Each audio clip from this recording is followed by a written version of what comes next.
नमस्कार दोस्तों, स्वागत है आपका हमारे चैनल आखिरी सच पर। यहाँ हम आपको बताएंगे वो सच्ची घटनाएं जो आपके रोंगटे खड़े कर देंगे। जघन्य हत्याएं, अज्ञात अपराधी और वो राज जो पुलिस भी नहीं ढूंढ पाती। तैयार हो जाइए सच्चाई के अंधेरे में झांकने के लिए। दोस्तों, आज मैं आपको गाजियाबाद के लोनी क्षेत्र की एक दिल दहला देने वाली सच्ची घटना सुनाने जा रहा हूं। तारीख 28 जून, समय रात 2:30 से 3 बजे के बीच लोनी के तोली मोहल्ले में अचानक गोलीबारी की तेज आवाजें गूंजने लगती हैं। तड़ातड़ गोलियों की आवाज सुनकर आस पड़ोस के घरों के लोग नींद से उछल पड़ते हैं। सब लोग डर के माहौल में घरों से बाहर निकलते हैं और रईसुद्दीन के मकान की ओर दौड़ जाते हैं। लेकिन लोग कुछ कर ही नहीं पाते क्योंकि मकान का मुख्य दरवाजा अंदर से बंद था। बाहर खड़े लोग चिल्लाते हैं, दरवाजा खोलो। क्या हुआ अंदर? लेकिन अंदर जाने का कोई रास्ता नहीं था। कुछ देर बाद अचानक मुख्य दरवाजा खुलता है। घर से अफसाना, जो इस घर की बहू है, बाहर दौड़ कर आती है। घबराई हुई, रोती हुई, चीखती हुई। सबको मार डाला, सब खत्म हो गए।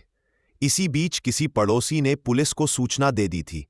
पहली खबर वही फैलती है, घर में डकैती हुई है और घर के लोग गोली चलने से मर चुके हैं।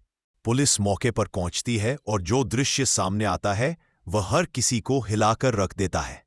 घर के मुखिया रईसुद्दीन, उनका बड़ा बेटा अजहरुद्दीन और छोटा बेटा इमरान, तीनों की मौत हो चुकी थी। रईसुद्दीन की पत्नी फातिमा गंभीर रूप से घायल मिलती हैं। उन्हें तुरंत अस्पताल भेजा जाता है। लेकिन इसी बीच पुलिस एक बात नोट करती है, घर की बहू अफसाना, जो अकेली चश्मदीद है, वह पुलिस से दूरी बनाए हुए है। सोशल मीडिया पर खबर तेजी से वायरल होने लगती है और लोगों में शक बढ़ता जाता है। कई तरह की बातें, कहीं तिसका किसी से चक्कर तो नहीं, क्या किसी प्रेम संबंध के कारण हत्याएं हुई हैं? परिवार थाने में तहरीर देता है, कैश और सोना चोरी हुआ है और डकैती के दौरान हत्याएं हुई हैं। मामला इतना बढ़ जाता है कि यह मुख्यमंत्री योगी आदित्यनाथ तक पहुंचता है। वे पुलिस को सख्त निर्देश देते हैं, 24 घंटे में घटना का खुलासा करो। अफसाना का बदला हुआ बयान, पुलिस बार बार अफसाना से बात करने की कोशिश करती है, लेकिन वे हर बार टाल देती है और पुलिस की शंका और गहरी होती जाती है। आखिरकार दोपहर में अफसाना सामने आती है और उसके बयान से पूरी कहानी का रुख बदल जाता है। वह कहती है, कातिल कोई बाहर का नहीं, घर का ही एक सदस्य है, अयूब। ये वही अयूब था जो घटना के बाद लगातार परिवार के साथ दिखाई दे रहा था। घायल फातिमा को अस्पताल ले जाना हो या अंतिम संस्कार, हर जगह वह मौजूद था। अफसाना बताती है, 27 जून की रात 11 बजे अयूब अचानक घर आ गया। उसने रईसुद्दीन से कहा, ताऊजी, आज यहीं रुकना चाहता हूं, और दोनों ग्राउंड फ्लोर पर सो गए। रात 2:30 बजे रईसुद्दीन शौचालय के लिए जागते हैं। वहीं छुपा बैठा अयूब उनका इंतजार कर रहा था। वो कहता है, ताऊजी, मुझे 10 लाख रुपए चाहिए, नया कारोबार शुरू करना है। अयूब ने साफ मना कर दिया। अयूब गुस्से में पागल हो गया और उसने रईसुद्दीन के माथे पर गोली मार दी। अब वो भागना चाहता था, लेकिन मुख्य दरवाजा अंदर से बंद था। वो ऊपर की ओर भागता है। ऊपर गोली की आवाज सुनकर अजहरुद्दीन बाहर आ पाए।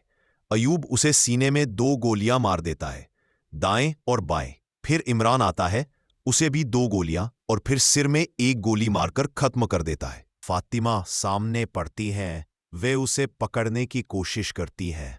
अयूब उन्हें भी गोली मार देता है। गोली उनके जबड़े से निकल जाती है। अब अफसाना सामने आती है। वह अयूब को रोकती है, उसके कपड़े पकड़ लेती है। हाथापाई में कुर्ते का कफ बटन टूटकर नीचे गिर जाता है। अयूब अफसाना को भी मारने की कोशिश करता है, लेकिन पिस्तल जाम हो जाती है। अफसाना रोकर कहती है, मुझे मत मारो, मैं 4 महीने की गर्भवती हूं। ये सुनकर अयूब एक पल के लिए रुकता है और फिर उसे छोड़कर भाग जाता है। भागते हुए वह अपने खून सने कपड़े नाली में फेंक देता है और ये सब सीसीटीवी में रिकॉर्ड हो चुका था। सुबह तक अयूब पुलिस को गुमराह करता रहा, मैं वहां था, मैं यहां था, लेकिन उसके बयान खुद उलझप्पे जाते हैं। जब पुलिस टूटा हुआ बटन, खून से सनी शर्ट और सीसीटीवी फुटेज दिखाती है, अयूब टूट जाता है। वह पूरा सच कबूल कर लेता है। मकसद सिर्फ पैसा और जलन। उसे लगता था जैसे रईसुद्दीन के बेटे तरक्की कर रहे हैं, वैसा वह क्यों नहीं कर पा रहा? अंत में जिस अफसाना को लोग कातिल समझ रहे थे, उसी ने सबसे पहले पुलिस को हर कड़ी बताई और उसकी वजह से पूरी साजिश का कातिल चेहरा सामने आया। दोस्तों, अगर आपको ऐसी सच्ची घटनाओं की कहानियां सुनना पसंद है, तो हमारे चैनल को अभी सब्सक्राइब कर दें और इस वीडियो को लाइक करना ना भूलें। हम रोजाना आपके लिए ऐसी ही वास्तविक और रोमांचक कहानियां लेकर आते रहते हैं।